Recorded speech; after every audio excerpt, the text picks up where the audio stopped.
San Francisco de Asís. Proveniente de una familia de acaudalados mercaderes de telas, Francisco fue un niño consentido al que no le faltó nada. Sus padres no escatimaban en ostentar sus riquezas, dándole al pequeño todos los lujos que habían en ese entonces, desde las mejores ropas hasta una educación de primera línea. Con el paso del tiempo, la vida de San Francisco daría un giro de gigantes proporciones y se convertiría en uno de los personajes históricos más influyentes de la Edad Media, inspirando a otros a continuar un estilo de vida rigurosamente austero y entregándose íntegramente al cristianismo.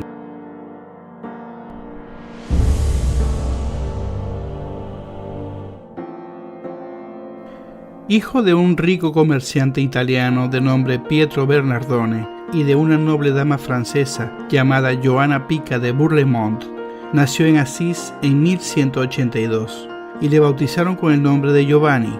Se cree que tuvo al menos un hermano de nombre Angelo, del que no se tienen más datos.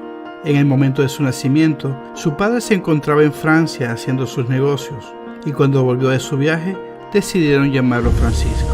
Recibió la mejor educación que sus padres pudieran proporcionarle. Siendo joven, tenía una vida despreocupada y sin responsabilidades. Sus amigos eran de alta alcurnia y competían en despilfarros cuando andaban con ellos. Sediento de emociones y galán apasionado, no se cohibía, sin embargo, en dar generosas limosnas a sus servidores y por lo general era respetuoso y cordial. En esa época practicó el tiro con arco, también aprendió la lucha cuerpo a cuerpo y era un jinete singular. La inclinación hacia estos ejercicios bélicos se debía a su interés en convertirse en héroe de guerra como caballero medieval, en detrimento de lo que su padre quería para él, que era continuar con las actividades mercantiles. Cuando tenía aproximadamente 20 años, en 1201, fue llamado a luchar en la guerra entre Asís y Perugia. El joven Francisco se dispuso a combatir sin temor, pero a finales del 1202 fue hecho prisionero. Tras este lance en la soledad de la mazmorra y recordando los horrores de la guerra, sintió la insatisfacción referente al tipo de vida que había estado llevando y empezó su cambio a una maduración más emocional. Sería puesto en libertad un año después, luego de que su padre pagara una cuantiosa suma de dinero por su rescate. Cuando volvió a Asís era otro hombre, mucho más espiritual, mostrando una conducta de desapego a lo terrenal.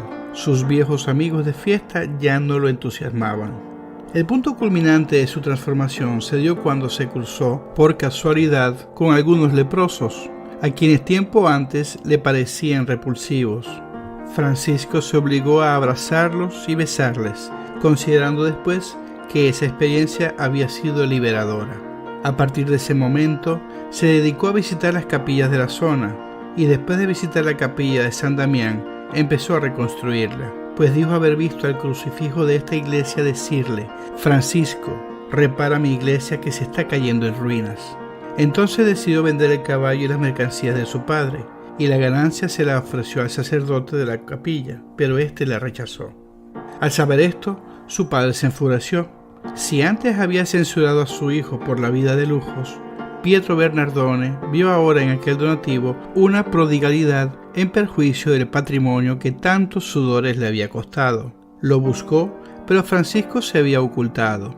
Un mes después, el hijo decidió encarar a su padre, pero éste, sin escucharlo, le reprendió duramente y lo encerró en un calabozo. Al ausentarse el airado padre por los negocios, la madre lo liberó.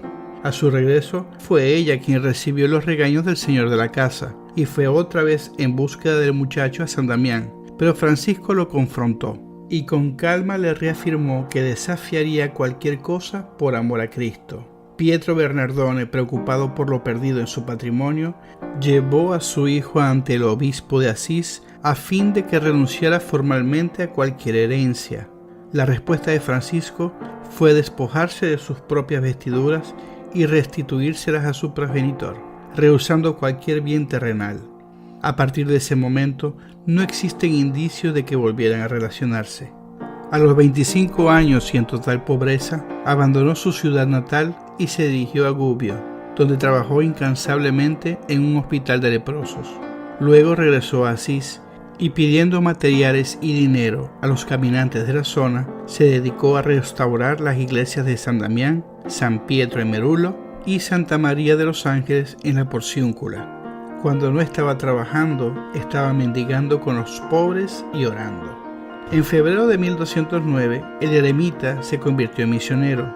Descalzo y sin más ropa que una sencilla túnica ceñida con una cuerda, comenzó pronto a atraer las miradas curiosas y a veces hostiles de los pobladores. No obstante, en la medida que se daba a conocer, se corría la voz sobre los sobrecogedores sermones que divulgaba, y antes de darse cuenta, ya contaba con un grupo de seguidores a su alrededor. Los primeros fueron Bernardo de Quintavalle y Pietro Catani, a los que pronto se sumarían otros 9. San Francisco de Asís practicaba lo que predicaba. La pobreza, la oposición al placer y la mortificación del cuerpo eran su insignia, pues estaba basado en los ideales de los evangelios. En aquella época, otros grupos que promovían un regreso al cristianismo primitivo habían sido declarados herejes por el Papa, razón por la que Francisco quiso contar con la autorización pontificia. Hacia 1209, tras recibir a Francisco y a un grupo de 11 discípulos suyos, el Papa Inocencio III aprobó oralmente su modelo de vida religiosa, le concedió permiso para predicar y lo ordenó diácono. Con el tiempo, el número de sus adeptos fue aumentando y Francisco comenzó a formar una orden religiosa. La primera, con el pasar del tiempo, se llamaría franciscana o de los franciscanos, en la cual pronto se integrarían otros notables nombres y donde destacaría San Antonio de Padua. En 1212, con la colaboración de la ilustre Santa Clara de Asís, fundaría la rama femenina de la orden, las Damas Pobres, más conocidas como las Clarisas. Años después, entre 1221 y 1223, se crearía la Orden Tercera con el fin de aceptar a quienes no podían desligarse de sus obligaciones familiares. En 1215, la congregación franciscana se había ya extendido por Italia, Francia y España. Ese mismo año, el Concilio de Letrán reconoció canónicamente la primera orden, llamada entonces de los Hermanos Menores. Entre 1219 y 1220, Francisco trató de llevar la evangelización más allá de las tierras cristianas, y tras reunirse con su amigo Santo Domingo de Guzmán, se sintió inspirado para predicar en Egipto. Las intenciones eran de buscar la conversión del líder islámico, el sultán Al-Kamil, y a partir de allí a todo el pueblo moro, siendo este uno de los proyectos más ambiciosos y arriesgados que realizó Francisco. Si bien es cierto que no logró la conversión del sultán, este quedó tan gratamente sorprendido con la personalidad del santo que le permitió visitar los lugares sagrados que se encontraban en el vasto territorio árabe. Después de esto, siguió incansablemente trabajando por la orden, pero a partir de 1221, esta daba muestras de cierta indisciplina por parte de algunos de sus miembros más nobles, que se rendían a la opulencia y a la soberbia y a otros placeres mundanos contrarios a la filosofía de la hermandad. Francisco los encaró con afán. Poner en riesgo las prácticas primigenias de la cofradía como el ascetismo y la humildad no tenían cabida en el pensamiento drástico del santo. Por eso entre 1221 y 1223 crearía la Orden Tercera con el fin de contener las aspiraciones de estos hermanos, pero también para aceptar a quienes no podían desligarse de sus obligaciones familiares. Recopila constantemente documentación exigida por el Papa, atiende a los pobres, enfermos y abandonados, e inspira a otros con su ejemplo. Pero en el año 1224 decide entregar la dirección de la comunidad a sus más cercanos colaboradores. A partir de allí, San Francisco se dedicaría por entero a la vida contemplativa. Los ayunos constantes, sus muchos esfuerzos físicos y una posible tuberculosis, de la cual nunca se recuperó totalmente cuando estuvo en la cárcel, hicieron mella en su cuerpo. Su debilidad corporal, sin embargo, contrastaba con su fortaleza espiritual, que se intensificaba en la misma medida que su humanidad sucumbía. En septiembre de 1224, 2 años antes de su muerte, habiendo Francisco ido al Monte Alberna en compañía de algunos frailes, pide a Cristo que le transmita sus sufrimientos y que le infunda en el corazón la misma llama de su amor. Después de intensas oraciones, entró en un trance profundo. Según el relato de San Buenaventura, Francisco es escuchado y un serafín colosal y resplandeciente se le aparece, dejándolo abrumado. Este le imprime las señales del crucificado en las manos, los pies y el costado, y el santo las conservó por el resto de su vida. Se dice que Francisco evitaba a toda costa exponer los estigmas por considerarse indigno de ser portador de las señales de la pasión de Cristo. Por esto, desde entonces, siempre procuraba estar con las manos metidas entre las mangas del hábito y con los pies cubiertos por medias y zapatos. Retornó a la Porciúncula acompañado por Fray León. En su camino hubo muestras de veneración al estigmatizado, pues su acompañante hacía saber a todos acerca de ese prodigio. Mientras tanto, su salud seguía empeorando. El sangrado de sus heridas lo hacía sufrir constantemente. En el verano de 1225, su salud se agravó aún más cuando visitaba a Santa Clara y a sus hermanas clarisas en su convento en la capilla de San Damián, teniendo que quedarse a recibir los afectuosos cuidados de ellas.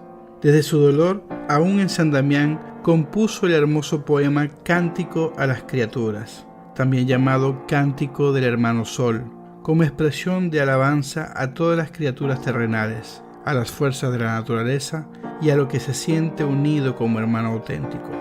El día 2 de octubre, Francisco, ya en el Palacio Episcopal de Asís, reunió a sus hermanos y, como hiciera Jesucristo la tarde del Jueves Santo, repartió entre ellos trozos de pan bendito. El día 3 finalmente murió con 44 años, cantando el himno Mortem Suscepi. Al día siguiente es enterrado en la iglesia de San Jorge, en la ciudad de Asís, pero el cortejo fúnebre pasa por San Damián, para que una compungida Santa Clara pudiera despedir al poverello de Assisi. En 1228, apenas 2 años después, fue canonizado por el Papa Gregorio IX, que colocó la primera piedra de la iglesia de Asís dedicada al santo. Hoy San Francisco es considerado por la Iglesia Católica como el patrono de los animales, debido a la compasión que tuvo por todas las formas de vida. También es patrono del medio ambiente y de los comerciantes. La festividad de San Francisco de Asís se celebra el 4 de octubre.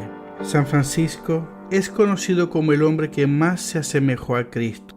Vivió como un hombre nuevo y de otro mundo, como el hermano universal, como un hombre de paz y de reconciliación, como el poverello, el amante de los pobres, el cantor de la creación. Francisco de Asís es ante todo un místico, un verdadero contemplativo, un enamorado de Cristo, pobre y crucificado. Francisco no es solo un hombre que reza, sino, como dice su biógrafo Tomás de Celano, es un hombre hecho oración. La presencia de Dios lo transfigura hasta convertirlo en otro Cristo.